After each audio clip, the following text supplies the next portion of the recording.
Herkese merhaba arkadaşlar, kanalıma hoş geldiniz. Yepyeni bir video ile karşınızdayım. Arkadaşlar, bugünkü videomuzda Türkiye'nin ünlü oyuncusu İbrahim Çelikkol'dan yepyeni görüntüler geldi. İbrahim Çelikkol oğlu Ali ile birlikte yeni görüntülerini sosyal medya hesabından paylaştı. Ben de bu görüntüleri sizler için YouTube kanalımda video halinde sunuyorum.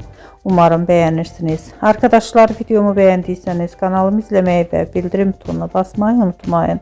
Şimdilik benden bu kadar olsun. Yeni videomuzda görüşmek üzere. Hoşça kalın.